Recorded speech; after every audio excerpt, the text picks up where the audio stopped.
Nos encontramos en comunicación telefónica con el doctor Omar Dengra, director del Hospital Perrupato. En este caso, fundamentalmente agradecerle por esta comunicación. Sabemos que están con muchísimo trabajo allí en el hospital, pero queríamos conocer la situación actual en cuanto a lo epidemiológico y en cuanto a la cantidad de casos que están atendiendo, ¿no? Sí, buenos días. Eh, a ver, ¿por dónde empezamos? La cantidad de casos, tenemos un aumento considerable, este, casi con un índice de positividad del 30% en cuanto a los testeos que habitualmente hacemos y procesamos del resto de la zona este. El hospital hoy con camas de clínica médica de COVID, contamos con camas, estamos tratando de gestionar lo que tenemos una ocupación total es de terapia intensiva. Así que, bueno, tratando de gestionar para el resto de las provincias, a ver la disponibilidad de camas que también está con un factor de ocupación muy alto. Bien.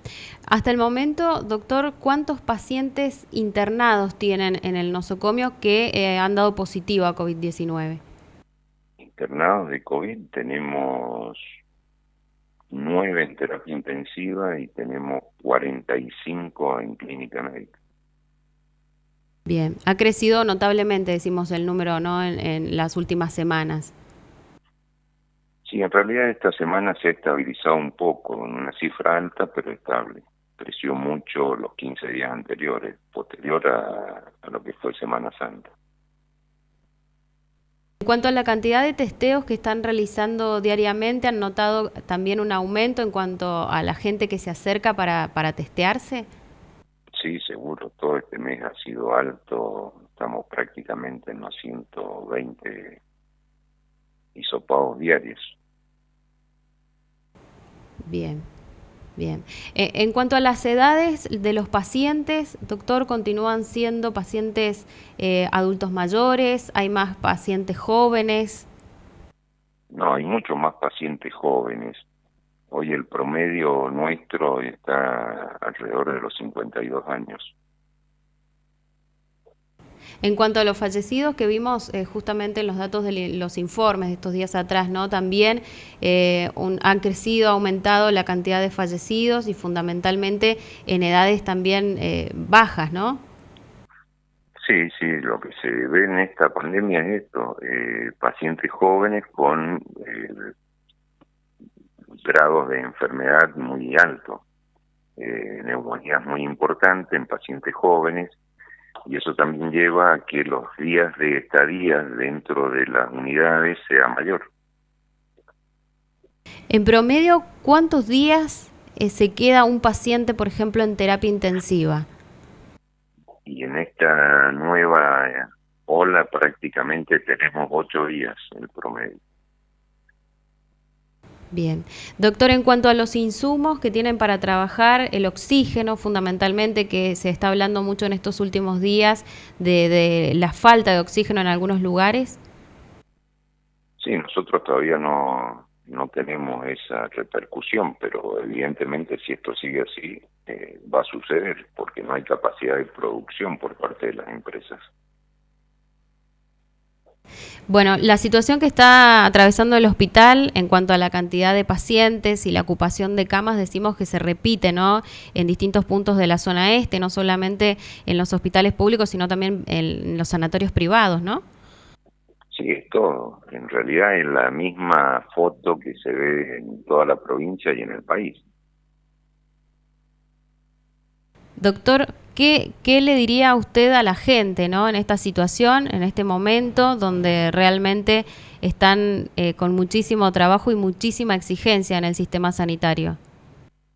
Nada, que sea lo mismo de siempre. En realidad que tomemos conciencia que si seguimos así va a llegar el momento donde no va a haber capacidad, o sea, no vamos a tener cómo darle respuesta a la gente que se enferme. Y la única forma de eso es teniendo una actitud individual de cuidado y cuidado intenso, por lo menos en lo que resta de este mes que viene por delante, ¿no? Creemos que es el peor mes para nosotros, lo mismo lo fue el año pasado, y es cuidarse, en realidad evitar las reuniones, evitar la salida innecesaria y bueno, el distanciamiento, el lavado, el tapaboca, la ventilación de ambiente.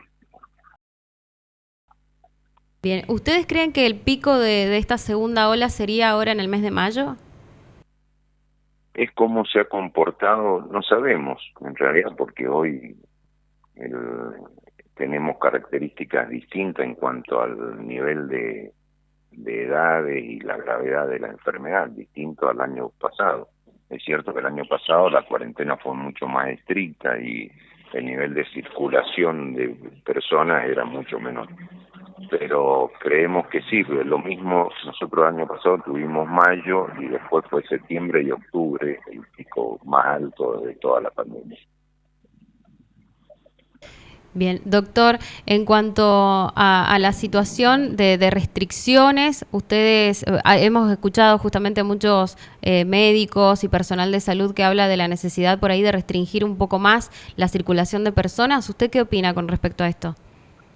Y es la única forma de cortar la circulación del virus. Es cierto que hay que tratar de compatibilizar la vida diaria, lo económico, pero es la única solución. Por eso restringir la circulación, tratar de quedarse en el domicilio, evitar las reuniones, ya sean familiares o no. Esto es donde se ha visto que el mayor aporte de pacientes posterior a esas reuniones. Generalmente el trabajo cotidiano con las medidas de protección necesarias no implica un aumento de los contagios. Pero con este nivel de circulación es cierto que se le teme al invierno en cuanto aumenten las enfermedades normales del invierno, las comunes que habitualmente teníamos, y lo que no vamos a tener es disponibilidad de camas para ellas, aunque no sean COVID. Entonces, un modo de protegernos también de eso es evitar la circulación.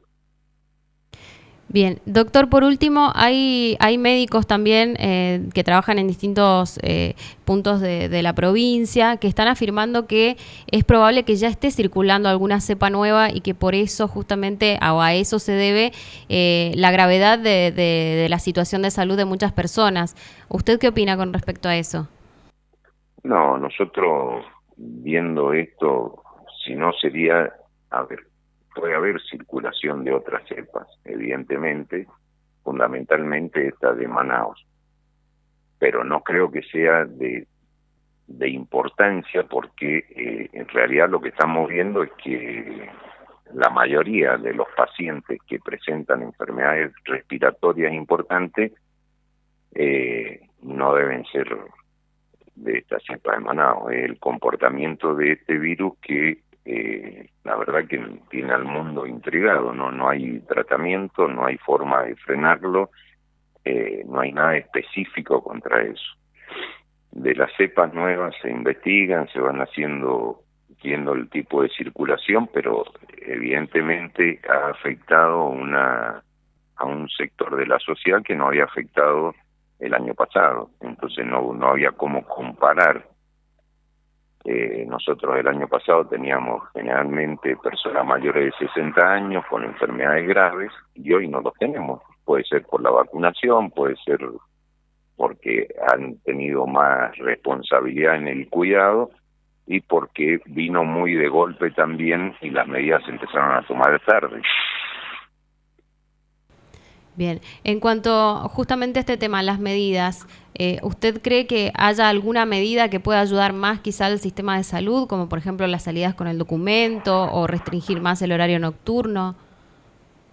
No, sí, hay que, o sea, evitar la circulación innecesaria y me parece una muy buena idea esto de segmentar la circulación, de que el colegio siga entrando a las 8 de la mañana, que el comercio abra horario corrido, entonces no movilizamos a toda la población al mismo horario y eso también evita mucho contacto.